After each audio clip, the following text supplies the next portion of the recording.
Good morning everyone.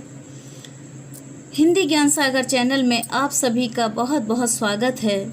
आज की video में मैं जो टॉपिक लेकर आई हूँ वो है बसंत बुक का 8th क्लास का चैप्टर नंबर 6 भगवान के डाकिए।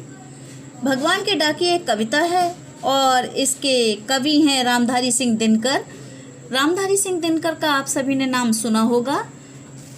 इन्हें हम राष्ट्र कवि के नाम से भी जानते हैं क्योंकि इन्होंने बहुत ही अच्छी राष्ट्र के हित में कविताएं लिखी हैं। राष्ट्र कवि जैसे माखनलाल चतुर्वेदी भी रहे हैं और आपके मैथिली शरण गुप्त, और इन्हें भी राष्ट्र कवि के नाम से जाना जाता है। तो बहुत ही बढ़िया कवि रहे हैं। तो पाठ की शुरुआत करते हैं कविता से। भगवान के डाकिए। डाकिए तो आप जानते ही होंगे, डाकिए किसे कहते हैं? पोस्टमैन को। पोस्टमैन जो चिट्ठी पत्री घर घर पहुंचाने का काम करते हैं। आइए कविता की शुरुआत करते हैं। ये आप चित्र देख रहे हैं, पक्षी दिखाए गए हैं, बादल दिखाए गए हैं।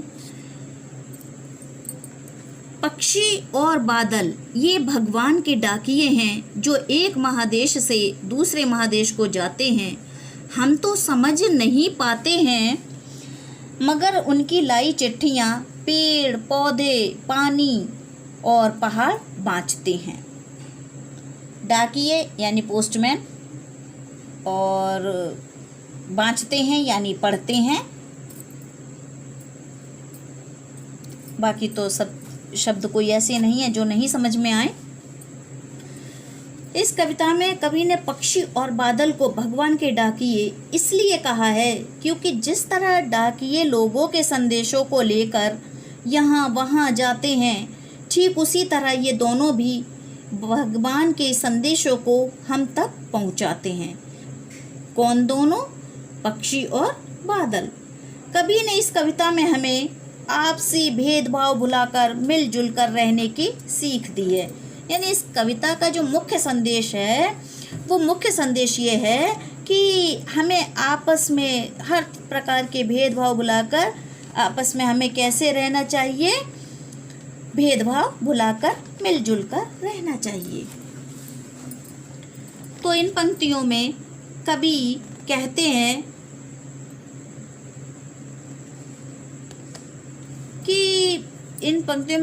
हैं कि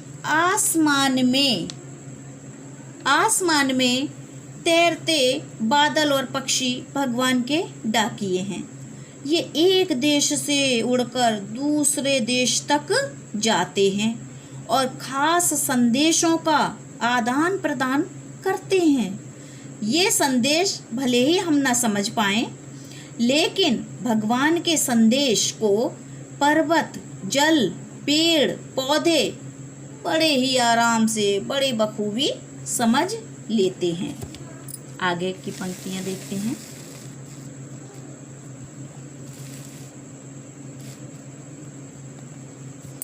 हम तो केवल यह आंकते हैं कि एक देश की धरती दूसरे देश को सुगंध भेजती है और वह सौरभ हवा में तैरते हुए पक्षियों की पांखों पर तिरता है और एक देश का भाप दूसरे देश में पानी बनकर गिरता है। आंकते हैं मतलब अनुमान लगाना। सुगंध यानी सुगंध, सौरभ, खुशबू। पांखों यानी पक्षियों पर। और बाकी के शब्द कोई ऐसे नहीं जो नहीं समझ में आ रहे हो, सादा शब्द हैं। तो इन पंक्तियों में कवि रामधारी सिंह दिनकर जी ने हमें यहाँ प्रकृति की महानता के बारे में बताया है कि हम तो धरती को सीमाओं में बांट लेते हैं। जैसे एक देश दूसरे देश की सीमा की, ये यहाँ तक हमारी सीमा है, वहाँ तक तुम्हारी सीमा है, इस तरह से। तो कवि कह रहे हैं कि हम तो धरती को सीमाओं में बांट लेते हैं, लेकिन प्रकृति के लिए सब एक समान है। इसीलिए एक देश की धरती अपनी सुगंध, खुशबू दूसरे देश को भेजती है और उस सुगंध को पक्षियों के पंखों पर बैठकर यहाँ वहाँ फैलाती है और एक देश की भाप दूसरे देश में पानी बनकर बरस जाता है। कहने का अर्थ ये है कि जिस प्रकार प्रकृति मिलजुल कर रहने की, एक तरीके से ये संदेश दे रही है कि हमें मिलजुल कर रहना चाहिए। प्रकृति कभी भी बंटवारा नहीं करती है। यहाँ की सुगंध, एक देश की सुगंध दूसरे देश में जा रही है, दूसरे की हमारे यहाँ आ रही है, यहाँ का पानी भाप वहाँ जा रही है तो वहाँ जाकर पानी बरस रहा है, वहाँ की भाप यहाँ आ रही है, यहाँ का पानी बरस रहा है। इसी प्रकार हम सबको भी मिलजुल कर रहना चाहिए। एक देश को दूसरे देश के साथ में हमें मिलजुल कर प्रेम पूर्वक रहना चाहिए, न कि हमें नफरत फैलानी चाहिए। तो कवि रामधारी सिंह दिनकर ने प्रकृति के माध्यम से हमें जो भेदभाव भुलाकर मिलजुल कर रहने की प्रेरणा दी है, वो इस कविता में हमें देखने को मिलती है। और कविता यहीं पर समाप्त होती है। धन्यवाद।